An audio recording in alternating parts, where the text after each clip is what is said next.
Շնորհակալություն, հարգելի գործընկերներ, Տիկին Տոնոյանը նշեց ընդամենը վերջին 2-3 օրերում տեղ ունեցած իրադարձությունների մասին, բայց կարծում եմ դեռ 2 շաբաթը չբոլորած այս ընտրապայքարը իցույց դրեց որոշ երևույթներ, որոնք առաջացնում են լրջագույն մտահոգություններ։ Առաջինը պետական ամենաբարձր մակարդակով անընդունելի եւ մերժելի հրետորաբանության օգտագործումը, երբ քաղաքական մրցակիցները, անդիմության ներկայացուցիչները պիտակավորվում են, վիրավորվում են կամ արժանանում են արհամարհական վերաբերմունքի։ Հատուկ մտահոգություն է առաջացնում նաեւ պատերազմի բողով անցած եւ բռնի տեղանված մեր Արցախի հայրենակիցների նկատմամբ օգտագործվող խոսույթը, որը միտված է հակադրել մեր եղբայրներին եւ քույրերին Հայաստանի այլ քաղաքացիների նկատմամբ։ Երկրորդը պետական ամենաբարձր մակարդակով ճնշման եւ սպառնալիքի օգտագործման ակնհայտ դրսևորումներն են ընտրողների կներեք ընդդիմության ներկայացուցիչների եւ նույնիսկ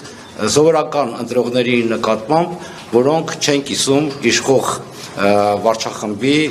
տեսակետները։ Եվ երրորդ այս ամենը բերում է նրան, որ ընդհանրապես խարխլվում է ընտրական գործընթացի նկատմամբ վստահությունը։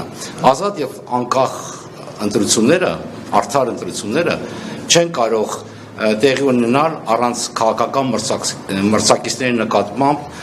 հարգանքի նվազագույն դրսևորմամբ։ Չի կարող տեղի ունենալ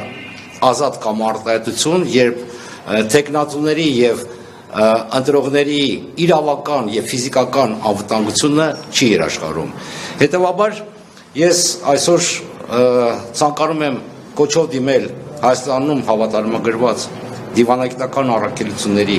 ներկայացուցիչներին, մեր միջազգային գործընկերներին եւ հատկապես այն կազմակերպությունների միջազգային, որոնք զբաղված են հենց ժողովրդավարական ընտրությունների անցկացման հարցով։ Նախ եւ առաջ մենք կոչ ենք անում, որպեսզի դուք հարգելի գործընկերներ հրապարակայնորեն հայտարարեք ձեր հանձնառությունը եւ հավատարմությունը ՀԱԿԺՄԻԳ-ի եւ Վենետիկի հանձնաժողովի ստանդարտներին ազատ, արդար եւ առանց խնդրականության ընտրություններ անցկացնելու վերաբերյալ։ Երկրորդը պահանջում ենք, որպեսզի դուք ուժեղացնեք ձեր մոնիտորինգը Հայաստանում տեղի ունեցող գործընթացների նկատմամբ, որոնք կբացառեն այսպիսի երևույթները։ Եվ երրորդը անհապաղ պահանջել Հայաստանի իշխանություններից դադարեցնել թշնամանքի, ճնշման եւ հրետորաբանության այս դրսևորումները։ Ինչպես դուք եք ասում, Հայաստանի անվտանգությունը եւ ժողովրդավար ապագան կախված է իշխանությունների եւ ընդդիմությունների միջև քաղաքակիրթ հարգանքի վրա հիմնված մրցակցային ընտրության մասնակցելու հնարավորությունից։ Հայաստանը համակենտրոնացման ճամբար չէ եւ ձեր լրությունը որոշ չափով նշանակում է խլացուցիչ լռությունը, ընկալվում է որպես հանդուրժողականություն եւ այս հանդուրժողականությունը կանաչլույս է, որպեսզի Հայաստանը դառնա ժողովրդավար, բայց այդուհանդերձ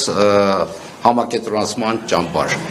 Մենք շատ լավ հիշում ենք, թե ոչ վաղ անցյալում դուք ինչպես բծախնդիր եւ հետեւողականորեն իցույց եք դրել Հայաստանի որոշ ձախողումները ժողովրդավարացման ճանապարհին եւ խորապես երախտապարտ ենք ձեր ակտիվ մասնակցությանը։ Այսօր ձեր լրությունը իսկապես կասկածի տակ է դնում ձեր հավատարմությունը, ինչպես նաեւ խարխլում է մեր հավատը ժողովրդավարական արժեքներին։ Շնորհակալություն։